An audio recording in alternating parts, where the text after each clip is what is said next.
بسم اللہ الرحمن الرحیم۔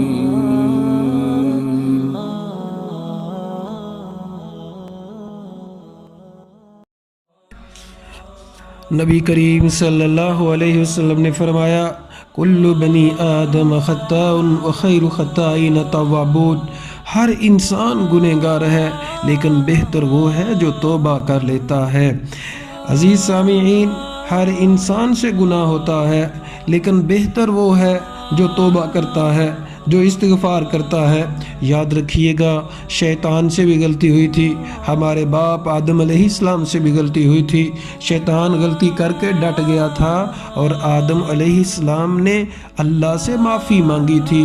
تو انسان کا بھی یہی خاصہ ہونا چاہیے، غلطی ہو جائے تو وہ توبہ کرے، استغفار کرے۔ اللہ تعالیٰ فرماتے ہیں الا من تاب وآمن وعمل صالحا، مگر وہ شخص جو توبہ کر لے گا اور ایمان لائے گا اور نیک کام کرے گا، یہ ایسے عظیم لوگ ہیں۔ فاولئک یبدل اللہ سیئاتہم حسنات، اللہ تعالیٰ ان کے گناہوں کو نیکیاں بنا دے گا۔ وکان اللہ غفور رحیم، اللہ تو ہے ہی بخشنے والا، رحم کرنے والا۔ سورۃ الفرقان کی آیت نمبر 70۔ نبی کریم صلی اللہ علیہ وسلم نے فرمایا، بخاری کی حدیث ہے، لوگوں اللہ تعالیٰ کو جب تم میں سے کوئی توبہ کرتا ہے اتنی خوشی ہوتی ہے، اس شخص سے زیادہ خوشی ہوتی ہے۔ بخاری کی حدیث ہے کہ جب کوئی جنگل میں جا رہا ہے اور وہ سوتا ہے اور اس کا کھانا پینا اور سواری غائب ہو جاتی ہے، وہ بڑا پریشان ہوتا ہے، لیکن اس کو وہ جب نہیں ملتا تو وہ پریشانی کے عالم میں موت کا انتظار کر رہا ہوتا ہے، اور کافی دنوں کے بعد یا کافی دیر کے بعد اس کو اچانک اس کی سواری مل جاتی ہے۔ اتنا خوش ہوتا ہے، کہتا ہے، خوشی میں آ کے اپنا توازن کھو بیٹھتا ہے اور خوشی میں آ کے کہتا ہے، اللہ تو میرا بندہ اور میں تیرا رب۔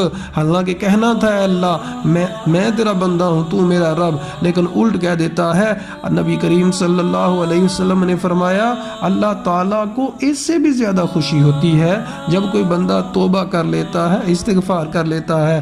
عزیز سامعین، اللہ سے وفادار کوئی نہیں ہے، اللہ سے بڑا کوئی قدردان نہیں ہے۔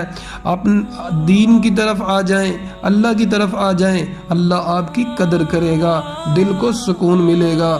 تو ہمیں توبہ کرنے والا بننا چاہیے، استغفار کرنے والا بننا چاہیے، اپنے گناہوں کے اوپر ڈٹنا نہیں چاہیے۔ بعض لوگ کہتے ہیں جی ہم تو بڑے گناہ گار ہیں، تو نیک لوگوں کا کام ہے دعا کرنا، یا ہم تو بڑے گناہ گار ہیں۔ بھائی سارے ہی گناہ گار ہوتے ہیں، اس وجہ سے یہ بھی ایک شیطان کی سازش ہوتی ہے کہ انسان کو یہ باور کرائے کہ تم تو ہے ہی بہت گھٹیا۔ دیکھیں، انسان کو اپنے آپ کو کم تر ہی سمجھنا چاہیے، لیکن یہ جو ہے ہر بندہ ہی گنہگار ہے۔ اگر ہم اپنے آپ کو انسان سمجھیں، دوسروں کو بھی انسان سمجھیں، تو کافی حد تک زندگی نارمل ہماری ہو سکتی ہے۔ اللہ تعالیٰ سے دعا ہے اللہ حق بات کو سمجھنے کی اور اس پر عمل کرنے کی توفیق عطا فرمائے۔